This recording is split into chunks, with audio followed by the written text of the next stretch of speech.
আসসালামু আলাইকুম ভিউয়ার্স, আজকে আমি আপনাদের সামনে চিকেন কষা রান্না করে দেখাবো। তার জন্য প্রথমে আমার লবণ, হলুদ, আদা রসুনের পেস্ট, এখানে আপনার ধইনা গুঁড়ো, এখানে আপনার আছে গোলমরিচ, টমেটো কুচি, কাঁচা লঙ্কা আর লেবু কমা। আমি লেবুটা এবারে মাংসের মধ্যে চিপে দিচ্ছি।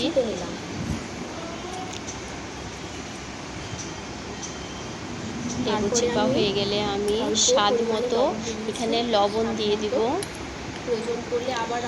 কম বেশি হলে কোনো ব্যাপার না, আমি রান্না করার সময় চেক করে আবার দিয়ে দেব।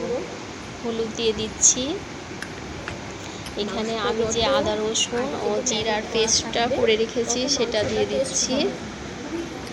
তারপরে ধইনা গুঁড়ো দিয়ে দিচ্ছি, আর অল্প পরিমাণে টমেটো কুচি, কাঁচা লঙ্কা দিয়ে ভালো করে এবারে আমি একটু সরষের তেল দিয়ে দেব।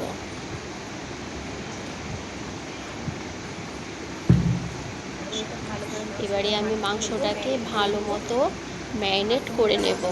মাংসটা আপনার যত ভালো করে ম্যারিনেট করা হবে ঠেসে ঠেসে, তত মাংসটা কিন্তু খেতে সুস্বাদু হবে।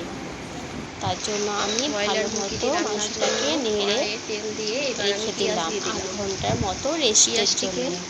এবারে কড়াইয়ের মধ্যে তেল দিয়ে পেঁয়াজ কুচি দিয়ে দিলাম। ভালো হবে। এবারে আমি পেঁয়াজগুলোকে লাল লাল করে ভেজে নেব।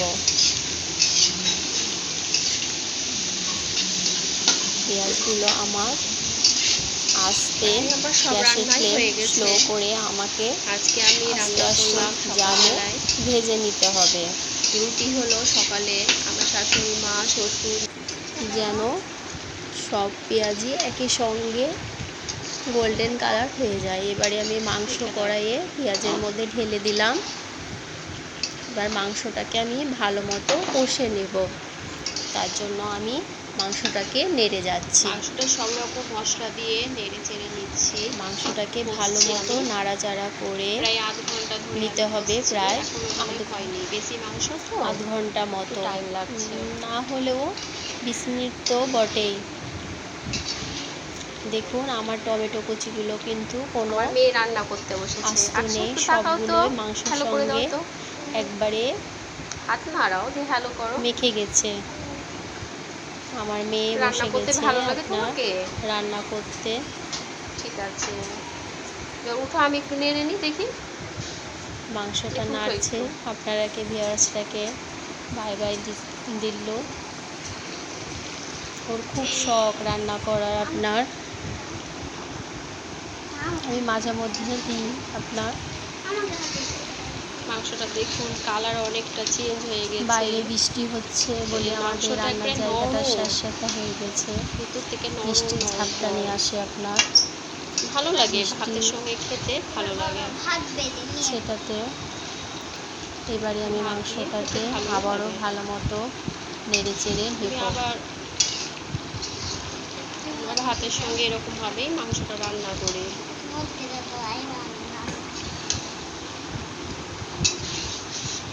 মাংসটা আমি অনবরত নেড়ে যাচ্ছি যেন মশলাগুলো পুড়ে না যায় মাংসের সঙ্গে, গায়ে গায়ে লেগে যায়। তার জন্য আমি রান্না করবো বলে বলছি, তুই একটু বড় হ, তবে তো রান্নাটা করবি, এখন তো ছোট আছি, কেবল 6 বছর নাড়তে নাড়তে মাংসগুলোর কালার চেঞ্জ হয়ে যাচ্ছে। মা ওটা করবো, রান্না করবো, ঘর গোছাবো।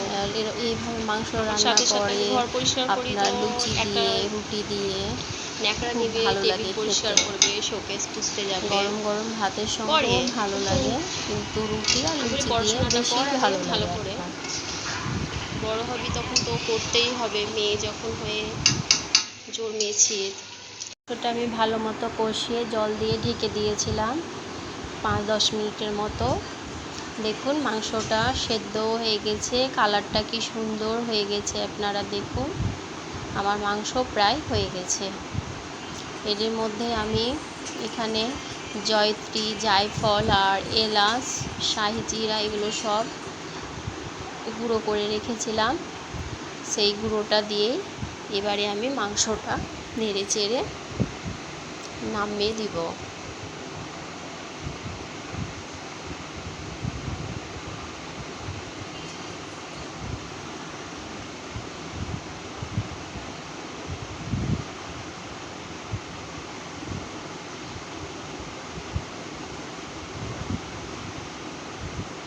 আমার রান্না কমপ্লিট।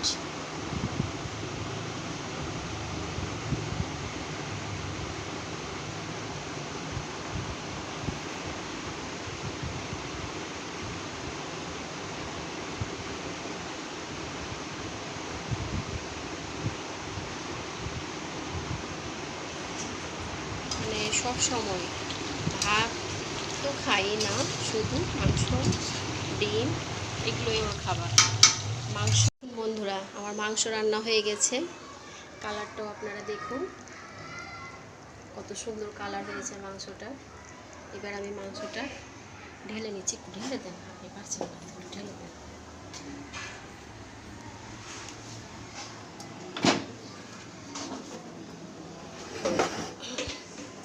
আমার মাংসটা রান্না হয়ে গেছে। এবারে আমি একটি পাত্রে মাংসগুলো ঢেলে নিলাম আর গরম গরম পরিবেশন করব। অবশ্যই আপনারাও বাড়িতে এভাবেই মাংস কষা ট্রাই করবেন, খেতে খুব ভালোই লাগে। বলছি না, লুচির সঙ্গে, রুটির সঙ্গে খুবই সুন্দর লাগে।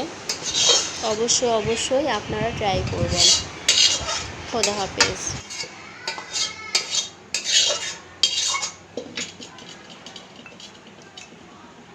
আজকে এই পর্যন্তই। এর পরের ভিডিওতে আবার আমি হাজির হচ্ছি। আসসালামু আলাইকুম।